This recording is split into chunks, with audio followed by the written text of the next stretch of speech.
everybody. Welcome in, welcome in. It's very lovely to see you all today. To everybody watching in classrooms and to people watching in their individual houses all across the world, I found out, welcome into Conversations with Authors. Today we're bringing to you Dylan Dreyer, the author of Misty the Cloud. But before we get to our authors properly, allow me to welcome you back to Book Passages, Conversations with Authors. If you've seen one of these events before, then I'm very glad to see you here again. But if you're new here, then Book Passage is a group of independently run bookstores out of the San Francisco Bay Area, and we host and run book talks just like these very often throughout the week. Some of them are in person, but a great many of them are streamed live right here on YouTube. So if you'd like to see more in the future, or just like to let us know that we're doing well, then you can please subscribe to the channel by clicking the subscribe button just below the screen. If you'd like to check out our upcoming events, or you're the type of person that enjoys emailed newsletters, you can find those things both at bookpassage.com. Now, allow me to introduce our speakers tonight. Dylan Dreyer is a meteorologist for NBC News, a co-host of the third hour of Today, and the host of Earth Odyssey with Dylan Dreyer. She's covered hurricanes with 130-mile-per-hour winds, but loves a nice breeze when she walks her dog, Bosco. She stood out in 6-foot snowstorms, which is taller than her, but she loves to go sledding with her sons, Calvin and Oliver. She's watched roads turn to rivers. She's seen strong thunderstorms. She's traveled the country. She's been to 49 states and all over the world. She's even been to the North Pole. She now lives in New York City with her husband, Brian, and their sons, Calvin and Oliver, and the aforementioned dog, Bosco. In conversation tonight, we have Chanel Jones, who is the co-host of the third hour of Today. Since joining NBC News in 2014, Jones has covered a variety of breaking news, events, and human interest stories. During her tenure, Jones has interviewed many notable politicians and newsmakers, including then-Senator Barack Obama and then-Senator Hillary Clinton, former United States Secretary of State Condoleezza Rice, Dr. Anthony Fauci, Breonna Taylor's mother, Tamika Palmer. She's conducted close-up interviews with other notable figures and celebrities, including Halle Berry, Kevin Hart, John Legend, Celine Dion, Tiffany Haddish, sports legends like Derek Jeter, Kareem Abdul-Jabbar, Venus Williams. Please, everybody, I'm so excited to have these two here with us today. I'm so excited to see many of you out there in the audience. Please, if you have any questions, put them into the YouTube chat. It's the only way to get a question to the speaker. I'm sure they would love to answer anything that comes up onto the top of your head. But other than that, let me hand the show off to our speakers tonight. Dylan, Janelle, welcome. Yay! Awesome introduction, and I officially need to update my bio. And so do you, Dylan. I know, and now I'm thinking of the list of people you've interviewed, and now you're interviewing me. Yeah. Notable, but like then Senator Barack Obama, I'm like, he's done a lot since he was a senator. Time to update my bio. Hi. Hello. It's so nice to get to chat with you. I feel like I left 2 weeks ago for maternity leave, and I haven't talked to you since. So it's I been feel like kind you of left 2 weeks ago, not knowing that you were going to be going on maternity leave, and so it's still kind of not real. Well, now it's real. That you're maternity leave, but this certainly was not planned. We should back up a little bit because when we read your bio, we talked about Dylan having 2 sons, and now, as everyone knows, you are now a mom of 3 boys. I know, and it's funny because my bio is actually written in the book, which is Oliver's favorite part because he gets to see a picture of mommy. And it just says Calvin and Oliver. I mean, the book was supposed to come out before the baby. So I guess you can't plan anything. And yes, I'll need to just start writing in Russell to each individual book. There you go. So now Dylan is a proud mom of Calvin, Ollie, and Russell, AKA Rusty, born 6 weeks early, but I think the biggest blessing of all is he is home.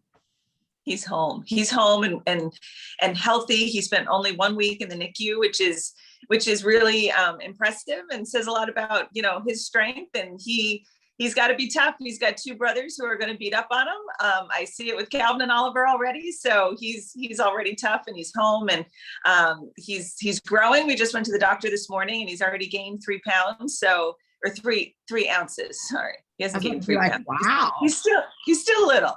Whatever he's eating, he needs to back away from.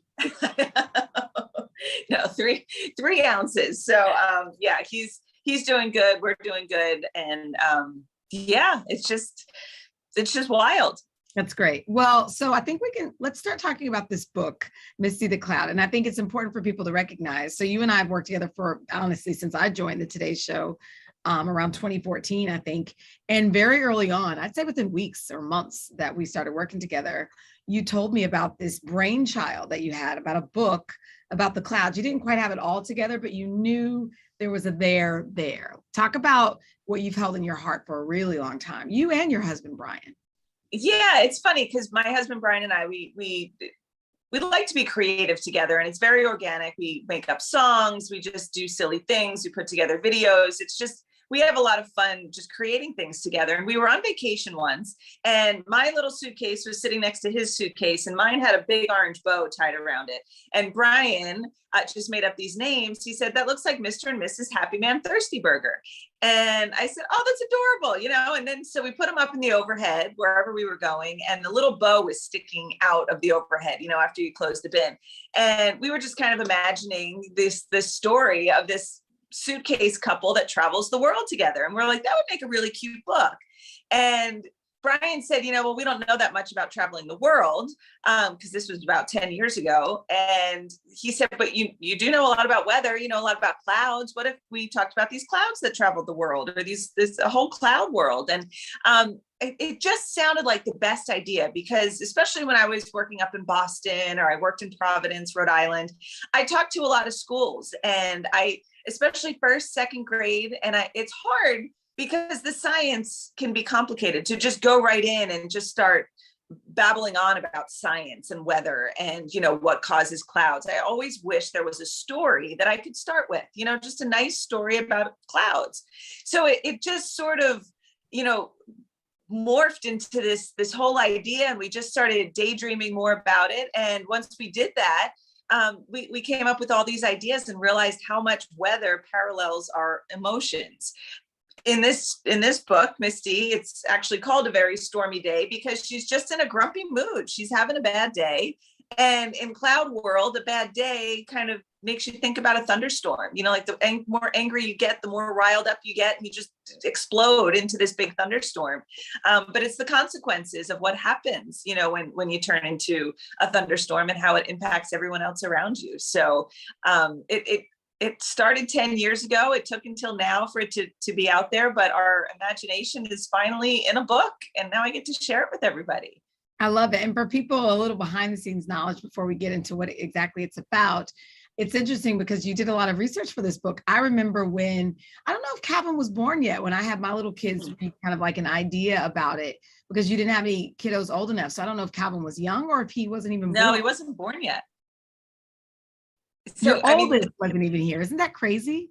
It's crazy because Calvin's not 5, he'll be 5 in December. And I needed somebody to kind of spitball this idea to, and your kids were younger at the time. Wow. Because this is 5 years ago. So you're 5, almost 8 years ago. I mean, your kids were young. So they were right in the wheelhouse of what we were trying to do. But it's funny because I'm not a children's book author, or I wasn't a children's book author. So I had this idea, and I really wanted to work weather into the fabric of this emotional story, but I didn't really have the skill set to do that. So when I first started pitching this story to different publishing houses and whatnot, I couldn't explain it well. I couldn't, really describe what I wanted. And I had something written, but they didn't really like it because it wasn't written like a kid's story. It was written more like an adult trying to write a kid's story.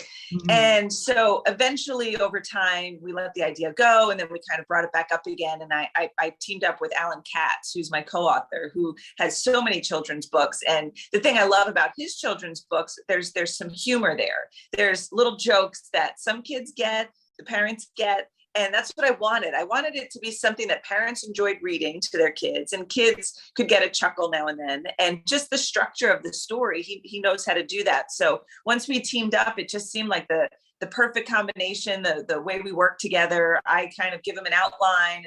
Here are all my ideas for the weather elements I want included. And then he sort of helps weave it together into something kids would enjoy reading. So that's kind of how it took a while to, collaborate like that.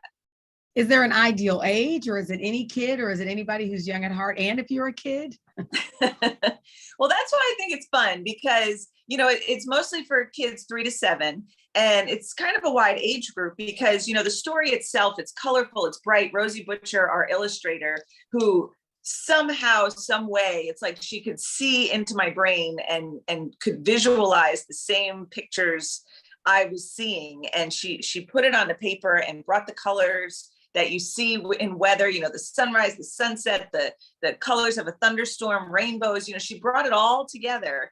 And it's a fun visual. I mean, I literally read it, not that I'm promoting my own book in my house, but I literally read it to Oliver during lunch over and over and over again.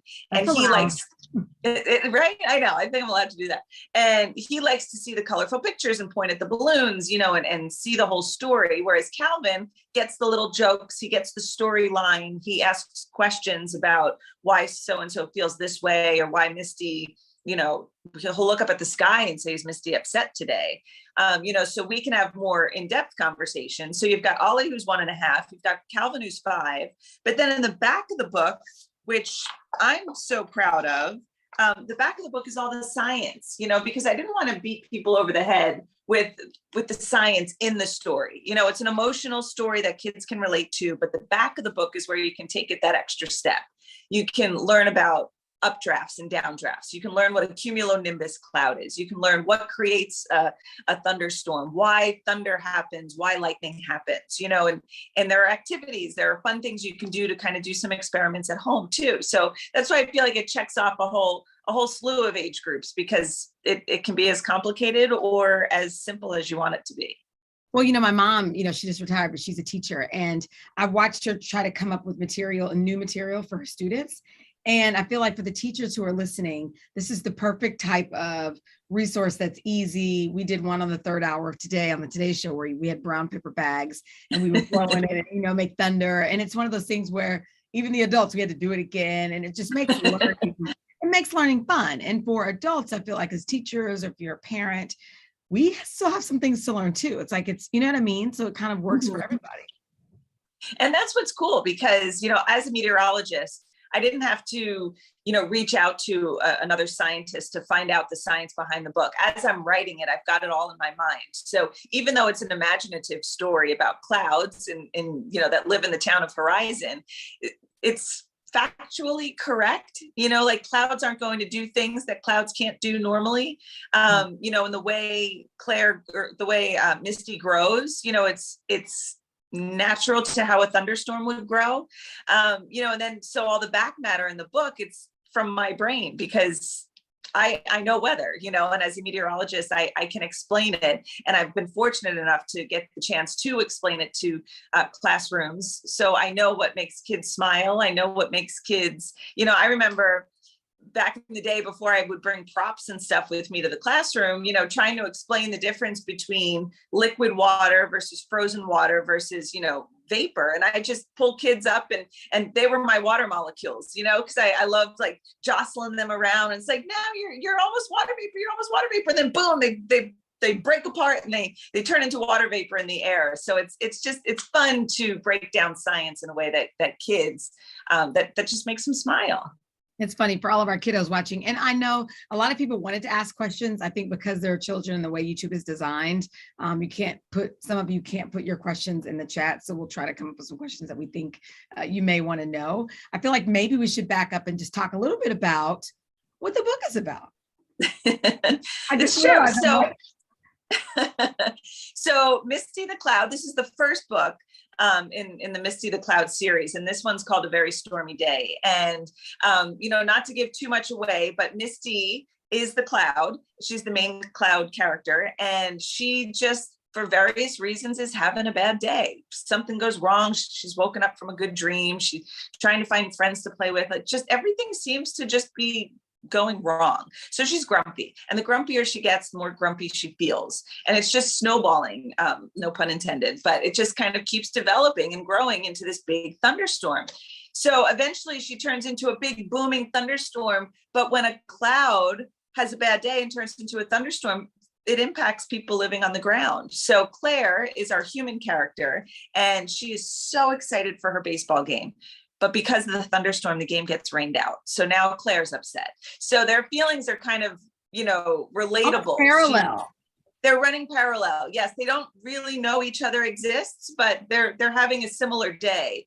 And then she's grumpy, and then everybody has to kind of find joy in the things around them and learn how to control their emotions. And eventually everything calms down and it goes back to being a nice sunny day. So, I think it's relatable. I think it's the message that it's okay to have feelings. You don't always have to be happy. You don't always have to, hide your feelings. If you're feeling grumpy, you're allowed to feel grumpy. It's a natural feeling. Some days just turn out better than others. And some days you're just not feeling like yourself. But it's what you do with those feelings. That's the message of the story. Realize that if you're in a sour mood, it can put other people in a sour mood. And, maybe we should find things around us that make us happy again. And, try to just go with the flow, or maybe, just pull back from your interactions with other people for a little bit until you start feeling better. But it's okay to have emotions. It's just what you do with them that impacts other people. It's so good. That's for adults too. I'm kind of curious, where did you get, my daughter's name is Clara. Where did you get the name Claire? I don't know.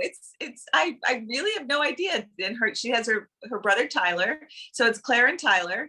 Although he comes in the second book, we don't meet him until the second book. And within the second book, we meet other characters too, like Ray. She's a sunbeam. That's a friend of Misty's. So the interaction between, you got to share the sky. You can't be cloudy all the time. You can't be sunny all the time. You have to have both of them. But it's funny because Misty originally was Oliver Puffington. That was his name. And then the more I thought about it, the more I'm like, you know what? I'm a female meteorologist, so let's make it Olivia. So it was Olivia Puffington. And then we called her Ollie. And then I had an Ollie. Oliver, my second son, we're like, well, we can't really have it Ollie because what's Calvin going to think? And although we do have a character named Kelvin, which is a measure of temperature, like Fahrenheit, there's Fahrenheit, Celsius. Kelvin is actually a measure of temperature. We're like, that sounds like Calvin, but we still can't make Ollie the main character because that could give Calvin a complex. So we had to think of, we just came up with so many different names. I mean, literally hundreds of names until just Misty sounded right.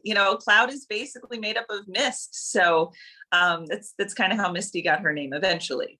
That's so funny. So when you have these characters in your head, you guys are talking about it, what does it feel like now to hold the book and see Claire's little picture and to see Misty and the faces and just the whole thing come alive?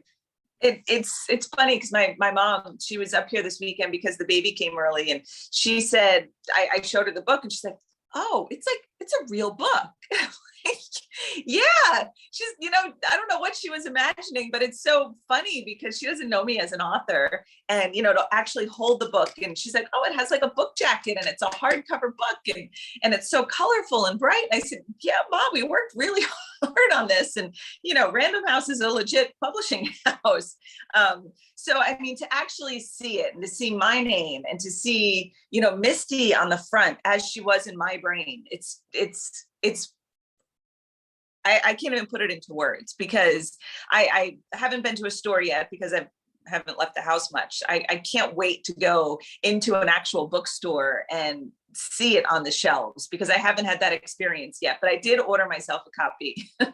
So I just opened it today and I'm like, oh my gosh, it's the book. Even though Random House sent me boxes of books, I still needed to order it myself just to know that it was real and it was something I could actually order online and it'll arrive at my door. And it did. Like, even I, as your friend, I'm like, oh my God, I got to do that today. Just go to Amazon.com and put in Dylan Dreyer. Will I find it? Or Misty the Cloud? Yeah, it's there. And actually through this chat that we're doing, there's actually a link where you can click on it. I signed a bunch of book plates that are inserted into the book, so you can get signed copies too if anybody wants them from Book Passage. So yeah, there's so many different ways you can actually get the book, and a couple things I noticed. Obviously, we worked really closely with Rosie to make things as special as possible. There's little like Easter eggs throughout the book. So here's a picture of Claire, who's having a bad day, but you can see Cal. So Cal, just within the blocks, and the dog kind of looks like our Bosco. I'll hold it over here. The dog kind of looks like our Bosco. So there's just little nuggets in here that make it that much more special, that Calvin likes to see too. It's so funny. We were talking about ordering on Amazon, and Al Roker, our other colleague, another meteorologist, mentioned the other day, he said, I like ordering books again. For a while, he'd gotten into his Kindle, and there's certainly nothing wrong with a Kindle, but he said he loved the idea of like holding a book at night in his bed, and I was thinking about it as you were just holding up that book. There's still something about, especially for little kids and for children, ordering a storybook, and sometimes they can hold it with their little bitty hands, or you can hold it. Like, there's something tactical about it that I think I love. Yeah, I'm definitely a hold a book kind of person. I've never had any kind of Kindle. I never read on my iPad or anything. And I think especially with the children's book, because you turn off the electronics, you turn off the TV, you flip through the pages. Ollie's gotten into a habit now of carrying a book with him to bed. He screams and cries, doesn't want to go to bed. He like buries himself into the couch and doesn't want to go to bed, and it says, "Do you want a book?" And he'll take a book, and then he'll carry his book into his crib. So I think just holding something and seeing it and being able to figure out how to flip through the pages, especially when they're really young, I think there's something special about that. And I love the smell of a good book. I could just sit and flip through the pages. Is there an audio version? I feel like you said you did one, right? There is.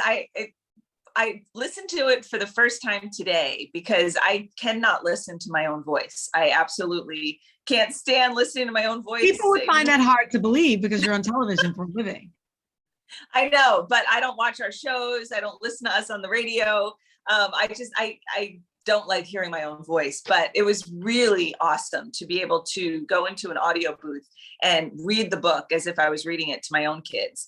And they inserted all these different sound effects, like the thunder and, the crack of a bat, because Claire was, I mentioned playing a baseball game in the beginning of the book, and it just brings it all to life in a way that I didn't realize you could do with children's books. And it's one of those things that I plan to download books now for long car rides. And it lets your mind wander, especially when, they have the sound effects that go along with it. But once I got over the fact that it's my own voice, because I read a little bit differently. At first, the intro is, Misty the Cloud, a very stormy day. And I'm like, oh, that's my voice. Oh, okay. Like I almost didn't recognize it at first. So, wow. So then do you do the characters too?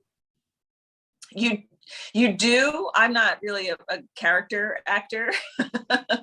So you kind of just change it up a little bit so you know that somebody else is saying that line. But I mean, it also says Claire said. So, I didn't go crazy with voices. Got it. So we have a little bit of extra time. So I was like, well, before we leave, they know the book, they love the book. I hope that they support the book. I know they will. It's going to be in schools. I feel it because, again, it's a great story and it's educational as well. But people have fallen in love with your family. People feel like they know Brian. Brian has more Instagram followers than some celebrities. How is he dealing with all of this? There's a new baby in the house. There's a new schedule. There's a huge book. You're promoting it. You're home on maternity leave. He's still working. Like, how is he doing? It's very nice of you to ask. So thank you. He's doing good. I mean, he's so proud. I mean, he is my biggest supporter. He has been rallying around this idea for so long. And it became one of those things that once I teamed up with Alan, Alan and I started working together more on the book, and Brian kind of would give us a little nugget of an idea, and then we would expand on it. And it turned into one of those things where I'm like, Brian, don't think you were forgotten in this whole process. Because I wouldn't be at this point if it wasn't for you. This was our baby to begin with. This was our idea. And he never felt that way. You know, he's just always been the biggest supporter. He's so proud that it came out. He can't believe it's like a book people are buying. You know, it's really special, but it's been a lot of work. Yesterday we did, you know, a hit with you guys on the Today Show. And the producers, as you know, go above and beyond, you know, when you work at the Today Show. And the producers wanted to give a gift basket as like a maternity leave, you know, baby shower kind of gift, but they also made this gorgeous cake. If you look at my Instagram, I posted pictures of this absolutely beautiful cake that has the cover of the book on the cake and all sorts of weather. And then there were all these balloons. So Brian's fielding all of these deliveries that are coming at 6-7 o'clock in the morning yesterday morning, and he's trying to bring it all in, and he's trying to, you know, surprise me and keep things a surprise. But we live in a New York City apartment, so it's hard to keep anything a surprise. So yeah, yesterday was stressful, but he managed it, and we're doing it with a newborn in the house. So it's just pure chaos, and we love every second of it. I love it. So we have a question here. This is a good one. What advice would you have for the future meteorologists of the world? Ooh, that's a loaded question. That is a good question.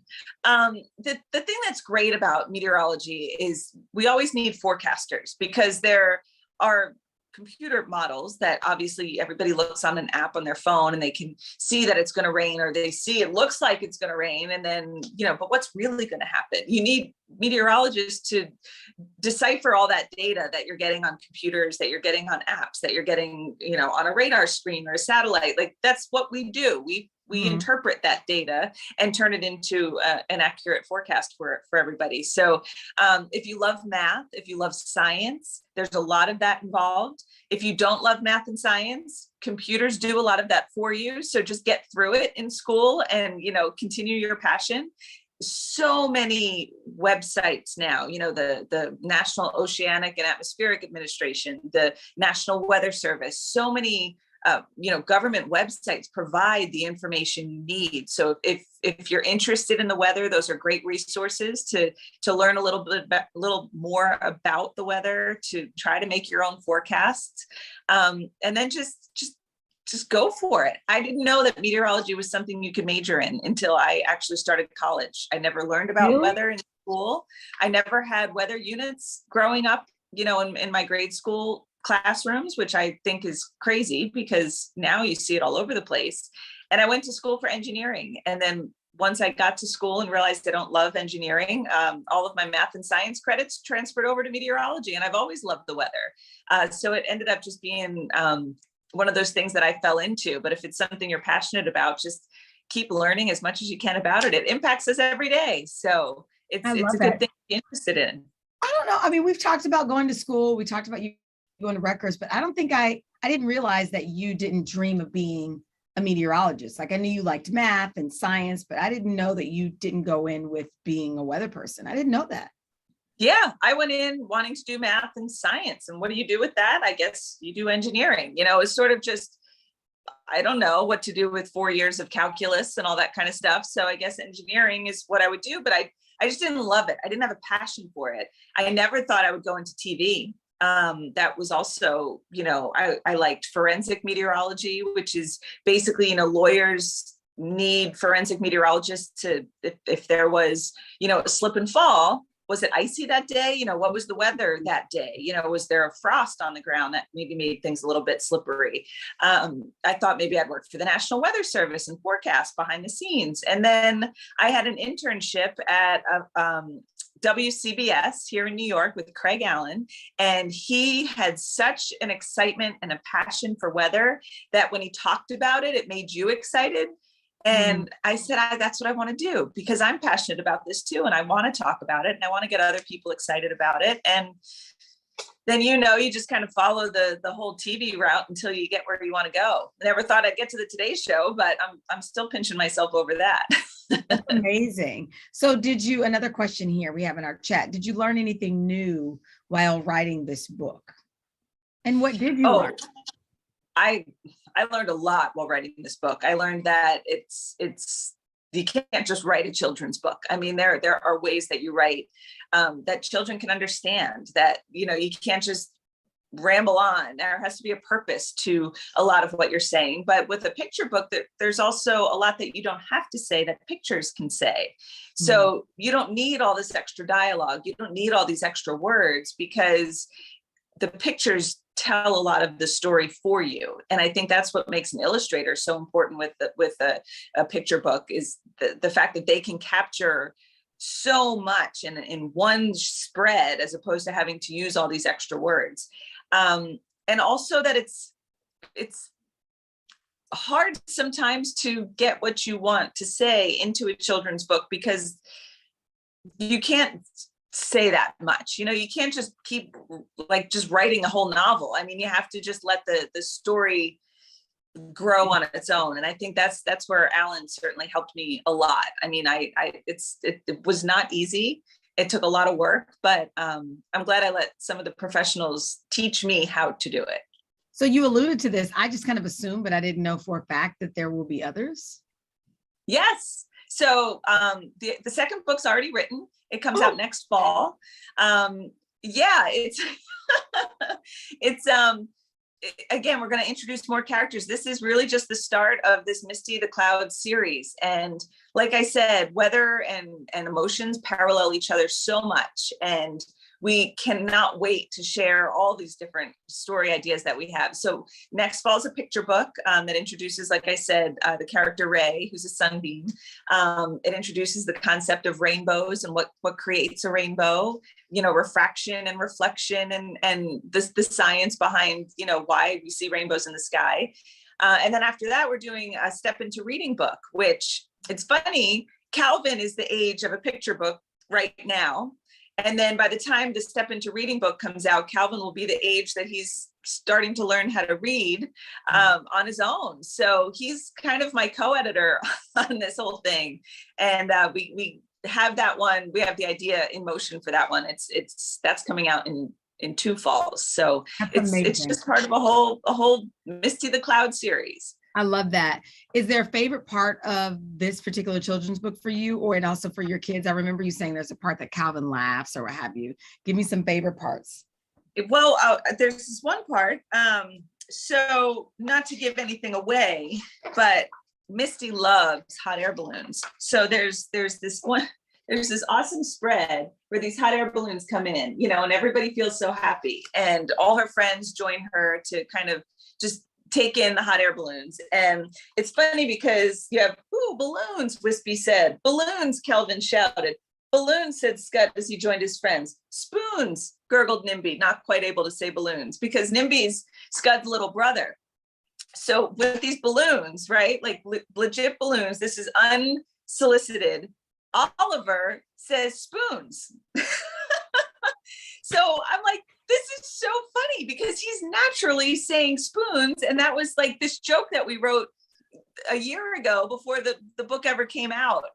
So it's really funny. And it's almost like one of those things that's meant to be. So now every time I read that, I think of Oliver. That's awesome. Where are they now? Where are the kids? Yeah. Like, how are you doing this in a quiet room right now with no noise? Calvin's at school.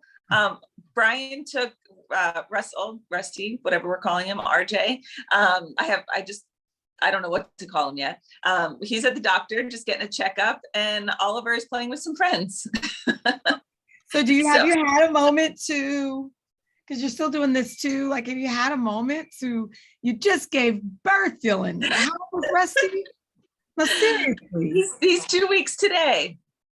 Like, I've had 3 children, granted 2 at the same time, but 3 weeks in, I'm being honest, I couldn't even see straight. Like I still, you're just so coherent and alert and present.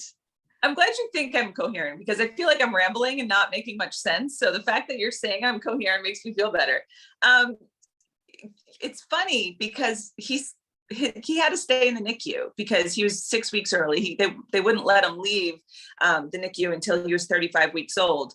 And in that time, the nurses are absolute lifesavers. I mean, they are angels sent from heaven to take care of our kids who can't quite take care of themselves. I'm not equipped to take care of a 4-week-old baby, and they got him on a schedule. So he eats every 3 hours and he sleeps in between. So he sleeps all night. We just wake him up every 3 hours to feed him, and he goes right back to sleep. So he's been a dream, and I credit the nurses to just how amazing he's doing. It's Oliver who's my curveball, because he's the one who doesn't want to. Now? Oliver will be he'll be 2 in January. So he's the one who at first was not sleeping through the night. He had to lay by his crib until he would fall back to sleep. So he was the one who would keep us up all night. But now that he's starting to sleep, we're actually, getting chunks of sleep at night. I'm actually doing okay. That's awesome. That's awesome. Okay, we only have a couple more questions. This one, this is funny. Do you have any cool meteorology facts, things that we may not know or to consider? Wow, that's a really good. It is. That's so a really funny. good question. There's so many things that you just know that I think are cool. Like this one isn't necessarily meteorology, but I remember being really afraid of turbulence. Always have been. Who wouldn't be? And then you explaining why turbulence occurs. The next time I was on a flight and we were a little turbulent, I actually felt a little better because I understood. Yes, and that's my biggest thing. Calvin was always terrified of thunder and lightning. And this book kind of breaks down what thunder and lightning is. So if you know the science behind something, I hope it takes the fear out of it for kids. And it's turbulence is one of those things, because it actually, so we have this one little part here where you see you've got Scud and you've got Scud and Kelvin riding these like updrafts and downdrafts, which is exactly what causes a thunderstorm. And it's also the reason why we have turbulence. So when warm air weighs a lot less than cold air. I mean, it's just warm air is less dense. So it floats and sits on top of cold air. So then when warm air is trying to get on top of cold air, it's an updraft, so it rises. And then cold air wants to sink because it's heavier than warm air. So you've got updrafts and you've got downdrafts. So this kind of happens naturally. So imagine being on a plane. If you're flying into an updraft, the plane's going to go up, and then you go into a downdraft and the plane kind of drops, and it tickles your stomach a little bit, or you bounce around a little bit. So it's those updrafts and downdrafts. So you'll notice a lot of times when you're flying not through a cloud, it's kind of calm. But as soon as you feel that turbulence, you look out the window and you realize you're smack dab in the middle of a cloud, it's because these updrafts and downdrafts are happening. So it's kind of floating the plane. If you didn't have those, planes wouldn't fly, because they need to fly on those currents of air. So in a thunderstorm, when you have those updrafts and downdrafts happening more intensely, like think of a hot, humid summer day, how fast that warm air must be rising. As that's happening, you're kind of creating all this friction. And just like you would take a balloon and rub it on your head and it would make static electricity, that friction creates static, and lightning is static on a huge, huge scale. So you have all those updrafts and downdrafts, and it's creating static electricity. I did not know that. So that's what creates lightning. And then the sound that lightning makes, that when you touch a doorknob, like a little static electricity, it's like a little pop, little snap. On a big scale, when you have static electricity in the form of lightning, instead of a little snap, you get a big boom, and that's thunder, instead of rubbing your feet on the ground with socks on and touching a doorknob. It sounds so powerful. It's powerful because, so I never got to explain it when we were doing the paper bag trick yesterday, right, on the show. So lightning is so hot. I mean, it's 5 times hotter than the surface of the sun. So when it strikes, it heats up the air around it, and it forces that air in different directions really, really quickly. Just like when you put air into a paper bag and you pop it, you're forcing that air in different directions really, really quickly. So what happened when we popped the paper bag? It made a big loud pop. So on a much, much bigger scale in a cloud, when the air is forced in all different directions, thanks to the lightning, it makes a huge, huge bang. So that's, so we're making mini thunder when we pop that bag, but obviously clouds are much bigger than a paper bag. So you get the big fascinating. This is why kids love science. Like, it's interesting because I think there are a lot of kids who love science or whatever, and they also love writing. And I think you're proving, even as an adult, you're able to do both. I like to, I like to think that I can. And sometimes, just like that explanation, I use too many words and I use my hands to explain everything. It's the hardest part is trying to explain complicated science in a way that kids can understand. And I think with the visuals and the pictures and seeing, fun cartoon illustrations, I think it's a fun way to kind of break down that science. For the teachers who are watching, is there anything else you can tell us about what they can find in the back of the book that maybe they can do with their students when they buy the book? And also for future books, are you going to continue to come up with resources for the back? Absolutely. So the back is full of, a few weather terms like cumulonimbus or updraft, downdraft, just so you kind of have a starting point of some of the bigger words, the science words that are involved in the book. There's activities that you can do. So we did the paper bag popping activity. There's also some warnings, thunderstorms, while I'm trying to take the fear out of thunderstorms, they're still dangerous. So there are still things you should know, how the length of time between a flash of lightning and a boom of thunder will tell you how far away that storm is. And if it's within a certain amount of miles, it's dangerous, and you should get out of the pool. You should get out from, being outside. You should go into a nice, sturdy structure, so there's the science behind why things happen. There's some definitions of weather terms. There's the safety issue. Although, with the next book and a rainbow, there's no safety issue with a rainbow. So but there certainly is an experiment that you can do at home to make a rainbow in a glass. Oh. So I feel like all the things that happen in weather, we can turn into an experiment that you can do at home. So simple experiments with stuff that you have lying around the house. So there's all that in there too. I love it. We only have time. Well, we have a couple more questions. Do you have a favorite character from the books?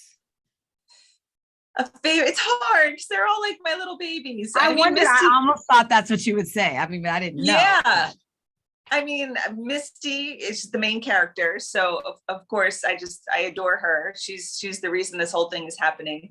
I love Calvin, I think just because it reminds me of Calvin. But I really do love them all, but they all have their own individual personalities. So I hope as people read the books and we delve into these characters more and more in future books, I hope everybody just picks the one that they can relate to the most. I love it. So let me ask you to close with a message you would want for the kids who are watching right now, and then a message you would want to give to the teachers and adults who are watching. Well, I think to the kids that are watching right now, hi. I wish I could see all your faces in person. I wish I could have talked to you in person, but I want you to know that when you wake up in the morning and you look out the window and the weather makes you feel a certain way, weather has a funny way of doing that. So go with the emotion. On a cloudy day, sometimes I just want to sit on the couch and watch TV, or on a sunny day, I want to go outside and run around like crazy, or find a swimming pool to jump in because it's so hot. That's natural. Let the weather kind of make you feel a certain way and enjoy it. And also know that your emotions are all normal. Everything you're feeling, the good, the bad, the ugly, everything in between. It's okay to have emotions. It's just how you kind of control it and how you use those emotions to treat people around you. So, but I also want you to be just thrilled with the weather. It's exciting. It's fun. It's science. It's something that happens every single day. You can't start your day without knowing what to wear. And how do you dress yourself? Well, if it's freezing outside, you're not going to put on a bathing suit. So I just want you to have the excitement around the weather that I have. And for teachers, for parents, anybody who picks up this book, know that I'm there for you to help answer the why does this happen? Why is it cold today? Why is it sunny today? Why is there a thunderstorm? All that information is there. And I have children of my own that I've had to explain the weather to. So I'm there for you. It's in the book, and I hope it answers the questions that you get from your kids and your students, because sometimes the questions are hard to answer. So hopefully it helps. Oh my gosh, that's so good. So Thank good. you. when you just mentioned to be excited about the weather, you know, there are people who would say, oh, it's raining. Oh, darn, you got to go inside. You can't go play today. And I never looked at it that way because growing up, anytime it would rain, my grandmother, even now, she'll say, ooh, I just love the rain. It cleans the air. I love the sound of it. And so now when it rains and people go, oh, it's raining, I think of her loving it. And then so then I want to. Or when it snows, she'll say, oh, I just want to go out and walk in it or drive in it. I know people don't like to drive in the snow. And she'll even say it now. She's 93. I'm like, you don't need it anyway. But I'm like, she's like, oh, I just want to go out and drive in the snow. And I want to see the snow. It's so beautiful. And so it's almost as if even in her 90s, she approaches the weather with all of its changes with such wonder. And so I think that's the beauty for me. I forgot to answer that question about what I love about the book is that sometimes as adults, we even lose our sense of wonder. And I think kids have it. And I think this is a beautiful way to lean into it as a teacher or as a parent. When you're reading the story, it's like, let's remember that. So if it's raining, sure, it's raining, but there are beautiful things about the rain. When you live in a big city, you step outside, it actually kind of clears the air. Or yeah, you can't have flowers without the rain. Yeah, after the snow, you go outside and it's crisp and it feels clean and it feels, you know, there's a still. Yeah. So I love what you're doing. I think it's a beautiful way to talk about our beautiful planet and the things that make the world go round. So I am so happy for you because again, this was like, to me, it's your dream bigger than you could have imagined. I think it's so beautiful. Oh, thank you so much. Thank you, Chanel, for your support. I know you've been there from the beginning, and thank you for everybody watching. I mean, I can't even express how thrilled I am to see the support that I've gotten since this book has come out. And I can't thank you all enough. So just really from the bottom of my heart, thank you for letting this dream happen. And I hope you enjoy the ride with me. Well, alrighty then. That seems like my cue. Thank you, everybody who decided to stop by today. We here at Book Passage, we really feel like we play an important role in uniting readers and future readers, maybe just like you out there in the world, with writers, just like who we have here today, and with interesting people just in general, whom we also have here today. But regardless of what it is that we do, however large or small of a role we play in that, we cannot forget all that you do in supporting interesting people and excellent writers and excellent books just like this one, and also in supporting bookstores just like us, particularly the independent ones out there in the world. So thank you very much. If you enjoyed the book that's here today, and then you are a person who is in a position to spend money, just in the description box below the video is a link that'll send you right to the page to buy the book. If you are interested in events like these, we have 2 more events today coming up for Book Passage. You can literally just stay right on this channel, and when the events go live, you'll go live with those new events. But just a pre-warning, they are not children's books, but they are also very good. If you do like children's books and you're here for them, next week we have another one for Catherine Otoshi. And that should also be very good, so keep an eye out for that. Other than that, thank you very much, Dylan. Thank you very much, Chanel, for being here.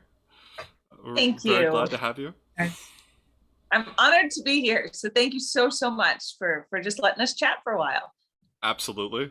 And thank you one last time to all of you out there in the world for being here. I really do truthfully hope to see you in the next one. Bye. Thank you, guys. Bye, Betty. Thank you. Bye, Dylan. Bye.